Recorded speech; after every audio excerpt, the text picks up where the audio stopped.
একটা মানুষের সাথে আমার 5 বছরের রিলেশন ছিল। গল্পটা শুরু হয়েছিল 20 সালের শেষের দিকে। প্রথমত তাকে এতটাও গুরুত্ব দিতাম না, সে পাগলামি করতো খুব। তার এই পাগলামি দেখে আস্তে আস্তে তার মাথায় পড়ে গেলাম, অভ্যাস হয়ে উঠলো। 2-3টা বছর ভালোই ছিল, প্রতিদিন নিয়ম করে কথা বলা, দেখা করা, ঘন্টার পর ঘন্টা কল করে কথা বলা। আস্তে আস্তে সে যখন দেখলো তাকে ছাড়া আমি অসম্পূর্ণ, তাকে আমি অসম্ভব ভালোবাসি, সে আমার অভ্যাসে পরিণত হয়ে গেছে, তখনই শুরু হলো তার অবহেলা। ঠিক মতো কল দেয় না, মেসেজ করে না। আর আমি মানুষটা রোজ রোজ তার মেসেজ ও কলের অপেক্ষায় থাকি, এমনকি আজও তার মেসেজের অপেক্ষায় থাকি। আমি তার বিপদের সময় সবসময় তার পাশে দাঁড়িয়েছি। পরিবার থেকে কত মার খেয়েছি তার জন্য, নিজের কানের দুল বিক্রি করে তার বিপদে সাহায্য করেছি, আরো কত কি করেছি, সবকিছুর হিসেব অজানা। 5টা বছর তাকে অন্ধের মতো ভালোবাসলাম, আর সে আমাকে অন্ধই প্রমাণ করে দিল। কোনোদিন তাকে অবিশ্বাস পর্যন্ত করিনি, তার ফেসবুকের পাসওয়ার্ডটা পর্যন্ত কোনোদিনও চাইনি, এত বিশ্বাস ছিল। সে আমাকে বাহানা দিল তাকে আমি বিশ্বাস করি না, কিন্তু তাকে আমি কিভাবে বুঝাই বিশ্বাস না করলে তার সাথে কিভাবে 5টা বছর ছিলাম। সে বেকার, আমি চাইলে আরো বেটার ডিজার্ভ করি, কিন্তু আমি সবসময় ওর জন্য অপেক্ষা করতাম। তার একটা মেসেজের অপেক্ষায় আমার রাত থেকে সকাল হয়ে যেত।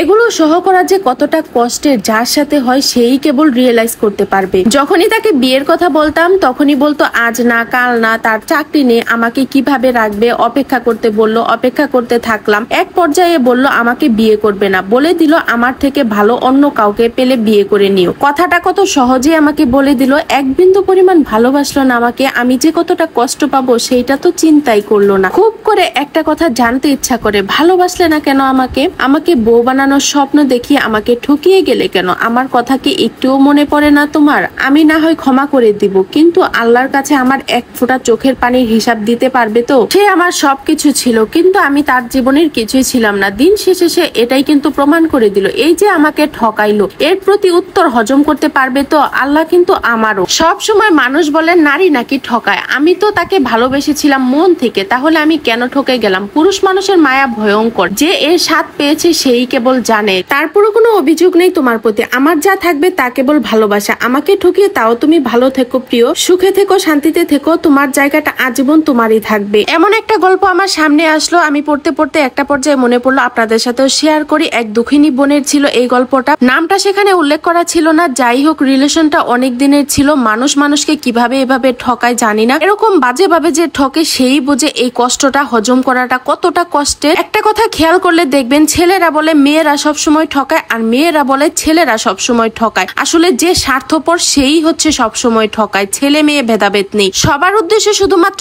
একটা কথাই বলতে চাই, কাউকে স্বপ্ন দেখিয়ে তার স্বপ্নটা কখনোই কেড়ে নিবেন না, সেটা হোক ছেলে বা মেয়ে। একটা মানুষের জীবন থেকে স্বপ্ন ভেঙে যাওয়া মানে তার পুরো জীবনটাকে অন্ধকারের ভিতরে ঠেলে দেওয়া। যাই হোক, আপনাদের কাছে আজকের গল্পটা কেমন লাগলো অবশ্যই কমেন্ট করে জানাবেন। আর আপনাদের যদি কোনো গল্প থাকে অবশ্যই আমাকে মেসেজে পাঠাবেন, আমি শেয়ার করার চেষ্টা করব। আরো নতুন নতুন গল্প পেতে চাইলে অবশ্যই আমাকে কমেন্ট করে জানাবেন, আর আমি চেষ্টা করব আপনাদের কাছে আরো নতুন নতুন গল্প শেয়ার করার জন্য। আজকে দুপুরের জন্য কি কি রান্না করলাম ছোট্ট করে শেয়ার করি। চিংড়ি মাছ দিয়ে পাতাকপি রান্না করলাম, গরুর কলিজা ভুনা করলাম, গরুর ফেপড়া, গুড়দা আর কলিজা একসাথে মিক্স করা ছিল, সেটা ভুনা করছি। আর সব শেষে রান্না করলাম ডিমের তরকারি, আলু দিয়ে ঝোল ঝোল করে ডিমের তরকারি রান্না করলাম। এটা খেতে কিন্তু বেশ মজা হয়। আর আজকে রান্না বান্নার ভিডিওগুলো আপনাদের কাছে কেমন লাগলো অবশ্যই কমেন্ট করে জানাবেন, লাইক কমেন্ট শেয়ার করে দেবেন, পেজটাতে ফলো দিয়ে দিবেন। ইউটিউব চ্যানেল থেকে দেখে থাকলে চ্যানেলটা অবশ্যই সাবস্ক্রাইব করে দিবেন। আজকের মতো এখানে শেষ করছি, আল্লাহ হাফেজ।